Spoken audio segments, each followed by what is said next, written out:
Here are the stories we're covering this week in the Category 5.tv newsroom. A security vulnerability has been disclosed for a flaw in Run C, Docker, and Kubernetes container runtime. Who makes up these names, eh? Which can be used to attack any host system running containers. Canonical has released a new kernel update for Ubuntu systems to address a regression introduced by the last kernel security patch. SpaceX is seeking U.S. approval to deploy up to 1 million Earth stations to receive transmissions from its planned satellite broadband constellation. Raspberry Pi has opened its first bricks-and-mortar stores in Cambridge. These stories are coming right up. Don't go anywhere. This is the Category 5.tv newsroom, covering the week's top tech stories with a slight Linux bias. Jeff Weston. Yeah, man. You're building a brand new, beautiful website. What? Aren't you? No. Am I? Oh, you're a terrible actor. What? This is where acting comes into play. Oh, I didn't know we were acting. You're supposed to act. Okay, fair enough. All right. I'm building a really cool website. Are you building a really cool website? Just because Jeff is confused doesn't mean you have to be. Visit cat5.tv/DreamHost to sign up for unlimited web hosting for your website with unlimited email accounts, MySQL databases, the latest version of PHP, WordPress, and more, and even a free domain name registration. It's less than $6 per month, so sign up today. cat5.tv/DreamHost. I'm Sasha Rickman, and here are the top stories we're covering this week. A security vulnerability has been disclosed for a flaw in Run C, Docker, and Kubernetes container runtime, which can be used to attack any host system running containers. One of the great security fears about containers is that an attacker could infect a container with a malicious program, which could escape and attack the host system. Well, we now have a security hole that could be used by such an attack. Run C is the underlying container runtime for Docker, Kubernetes, and other container-dependent programs. It's an open-source command line tool for spawning and running containers. Docker originally created it, and today it's an Open Container Initiative, or OCI, specification. It's widely used. Chances are, if you're using containers, you're running them on Run C. Security researchers discovered the vulnerability, which allows a malicious container with minimal user interaction to overwrite the host Run C binary and thus gain root-level code execution on the host. The level of user interaction is being able to run any command. It doesn't matter if the command is not attacker-controlled as root. To do this, an attacker has to place a malicious container within your system. But this is not that difficult. Lazy sysadmins often use the first container that comes to hand without checking to see if the software within that container is what it purports to be. Besides Run C, the problem can also attack container systems using LXC and Apache Mesos container code. So yes, if you're running any kind of containers, you need to patch ASAP. Amazon Web Services has already made a patch available for Amazon Linux, and patches are being rolled out for Amazon's ECS, EKS, and AWS Fargate services. It's happened, guys. In the story, we say that a lazy sysadmin could be susceptible. And I think that we need to recognize how this could potentially happen. You think that you're not susceptible because how would a hacker install a compromised Docker container on your system? But then back up and say, what about if I went on the internet and downloaded a pre-built container because, or an OS that was already compromised that could compromise my containers because, am I a lazy sysadmin? No, I don't know if that's really the term. There's a lot of pre-built stacks that are available for you. So you think you're not being lazy, you're just kind of taking the path of least resistance because you think it's already available, right? So Yeah. Yeah. Why reinvent the wheel if, if something simple like a lamp stack, why do you really need to have a turnkey solution for that? You can just deploy it yourself and it's not that hard to deploy. But something more complex, something Right. something that's custom, that could be a real issue. And so you're putting a lot of trust in the developers too. And I think about how, I develop NEMS Linux, and how terrible would it be if somebody were to do something similar to what I do and make it malicious? and yeah, I mean, And perfectly doable. So, my users are putting trust in me, and I would never violate that, but others may. others may. Right? Yeah. And so how would somebody know, right? Like, for example, like your NEMS is amazing and it's good and it's thanks. Yeah. And but you're a trustworthy source, but how would you be able to prove that you were? Right. Yeah. Like, how would somebody else I have an know? advantage because of the credibility that I have just as, being Exactly. the bald nerd, but But like anybody off the, any anonymous developer. Yeah, like developers sprout up all the time and bring out stuff. We see it on WordPress. How a new plugin is available. I pulled a plugin this week because the developer injected GDPR pop-ups on my website that led out. They had exit links to another website. And I said, I gave them a 1 out of 5 star review, and I said, this is not acceptable. Yeah. You don't ever post exit links on my website without my permission. And it wasn't even related to what their plugin was meant to be doing.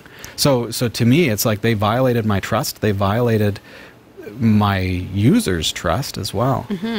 It's hard because, I mean, even the case, like if it's free, then you think to yourself, okay, maybe there's something about this, right?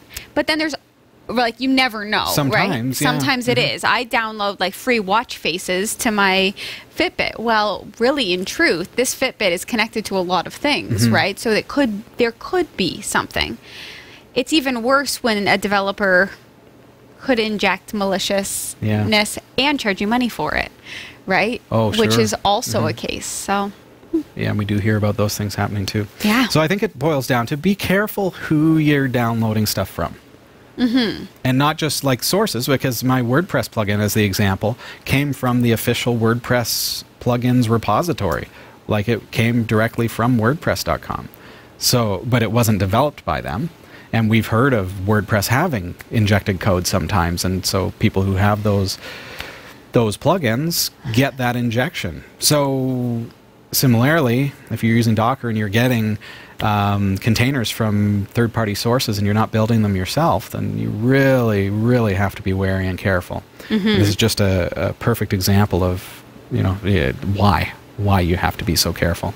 exactly. Canonical has released a new kernel update for Ubuntu systems to address a regression introduced by the last kernel security patch. After patching a nasty Linux kernel regression in the Ubuntu 18.4 LTS operating system series, Canonical now addressed another regression affecting the Linux 4.18 kernel packages of Ubuntu 18.10 and Ubuntu 18.4.1 LTS systems, which was introduced by an important kernel security update released last week. The kernel security update that Canonical published on February 4th was available for Ubuntu 18.10, Ubuntu 16.04 LTS and Ubuntu 14.04 LTS systems, but only Ubuntu 18.10 machines were affected by a regression that could prevent them from booting when certain graphics chipsets are used. The regression affects not only Ubuntu 18.10 systems, but also Ubuntu 18.04 LTS machines running the Linux 4.18 hardware enablement kernel from Ubuntu 18.10, which is included in the new Ubuntu 18.04.2 LTS point release. If you're running Ubuntu 18.10 or Ubuntu 18.04 LTS with a Linux kernel 4.18, you are urged to update your kernel packages immediately. You feel like I just threw a bunch of numbers at you? Well, I feel like you know if this is you. Ubuntu 18.10, 18.04, 04.2, It's kernel 4.18. right. Just make sure you're up to date, folks. Exactly. Just Because this problem, if it affects you, could stop your system from being able to boot. and yeah. And we hate when that kind of thing happens. And that can happen for any developer. Canonical is a good example of a company that we do trust to develop good software, and not just good like good, but good like we're not worried about them doing crazy stuff. No, I like that they have released this patch. Yes. I feel kind of like a pro star with all of those numbers. I feel like I did all right. It started to get a little jumbled and confusing there, but essentially, if you're running Ubuntu 18.04 or 18.10, Yeah. make sure you update to the latest kernel, because 4.18 is possibly afflicted with that issue. Yeah, That could would be. stop you from being able to boot your computer. Right. That would be the most heartbreaking thing. Yeah. You just type sudo reboot and it won't come up. So easy to run an update, right? Like as far as updating and applying patches, Yeah. it's so easy. So just do it. Apt update, Yeah. apt upgrade, and apt dist dash upgrade will do it for you. So Easy peasy. Your system, Ubuntu is primarily a GUI-based system, so like a desktop environment. So you probably get a notification that there's an update ready for you. and then easy peasy, just do it. Just do it, folks. SpaceX is seeking U.S. approval to deploy up to 1 million Earth stations to receive transmissions from its planned satellite broadband constellation. The Federal Communications Commission last year gave SpaceX permission to deploy nearly 12,000 low Earth orbit satellites for the planned Starlink system. An application submitted February 1st from SpaceX Services, a sister company, asks the FCC for a blanket license authorization operation of up to 1 million Earth stations that end-user customers will utilize to communicate with SpaceX's non-geostationary orbit constellation. SpaceX job listings describe the user terminal as a high-volume manufactured product customers will have in their homes. SpaceX Services seeks authority to deploy and operate these Earth stations throughout the United States, Alaska, Hawaii, Puerto Rico, and the U.S. Virgin Islands. Each user terminal will communicate only with those SpaceX satellites that are visible on the horizon above a minimum elevation angle, the application says. SpaceX asked the FCC for quick approval to support the company's ambitious timetable for launching satellites and deploying broadband services. SpaceX wrote, granting this application would serve the public interest by helping to speed broadband deployment throughout the United States by authorizing the ground-based components of SpaceX's satellite system. SpaceX hasn't provided a specific availability date, but a Reuters report in October 2018 said SpaceX's goal of having internet service available in 2020 is pretty much on target, with an initial satellite launch by mid-2019. FCC rules require the launch of 50% of satellites within 6 years of authorization, and all of them within 9 years unless a waiver is granted. SpaceX has said its broadband satellites will provide gigabit speeds and latencies as low as 25 milliseconds, similar to cable or fiber systems. Holy cow. This is the future.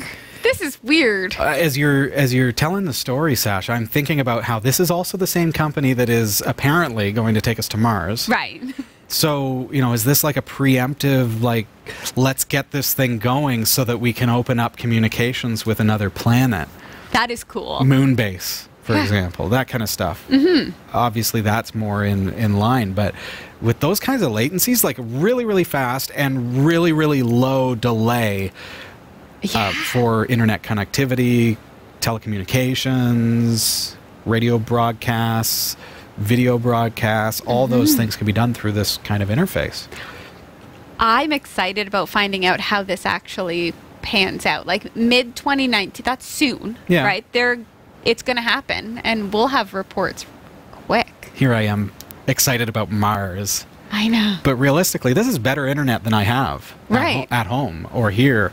Like that's like gigabit speed I get about on a good day. Like my cable provider boasts that it's gigabit Ethernet. No, I might get 50 meg up and 200 down on a good day. Right. Well, last season here, we had such internet problems.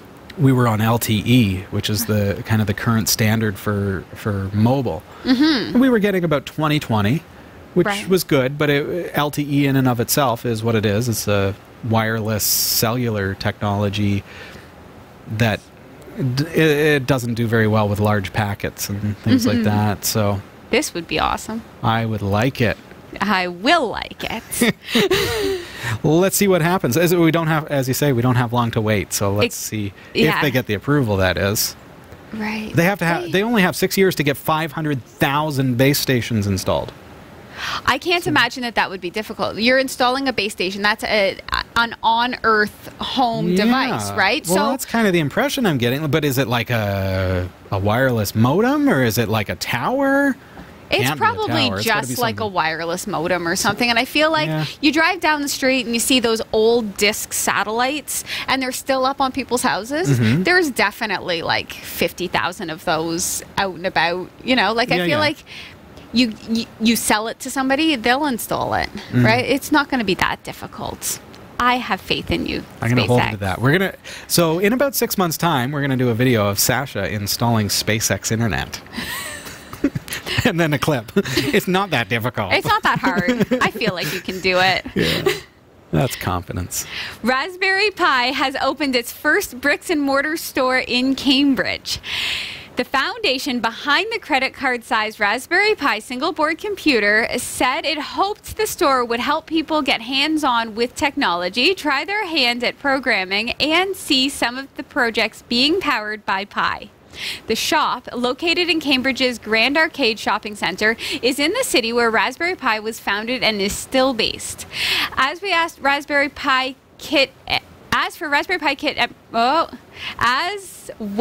as Raspberry Pi kit and peripherals, the shop will also sell Pi merchandise and magazines.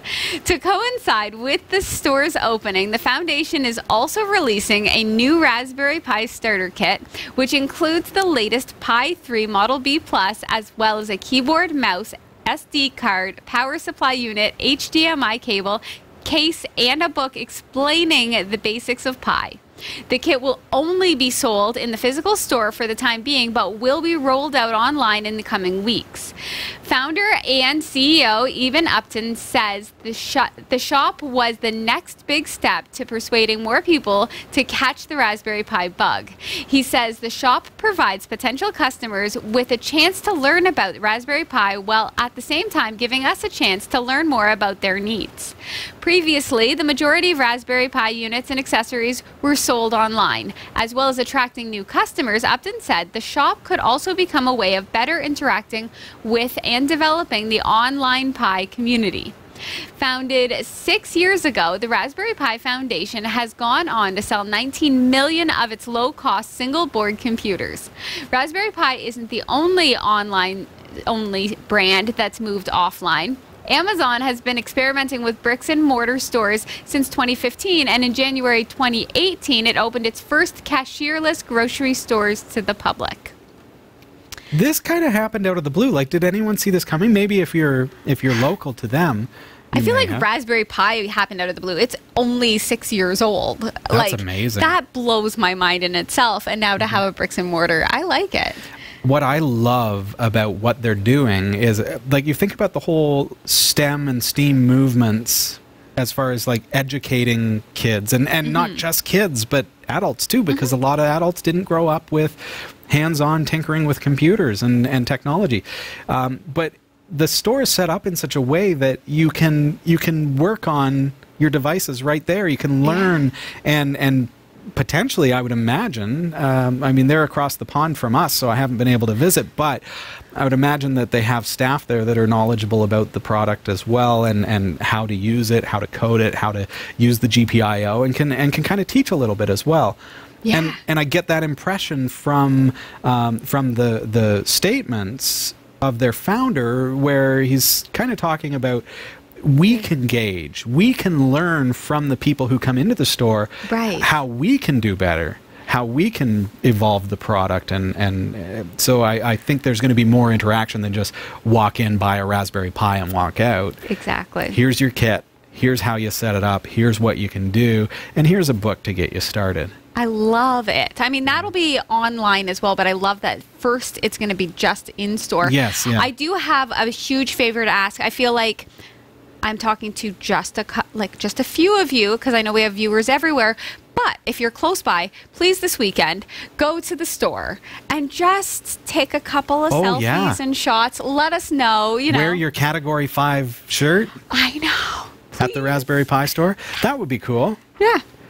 Let's take a quick look at the state of cryptocurrency according to CoinGecko this week. As of 1800 hours Eastern Time on Wednesday, February 13th, Bitcoin is the big gainer, up $202.77 per coin. It is sitting at 3,605.26. Wow. Litecoin gained also $8.86, which doesn't sound like much, but being the last week, it was only $32.72.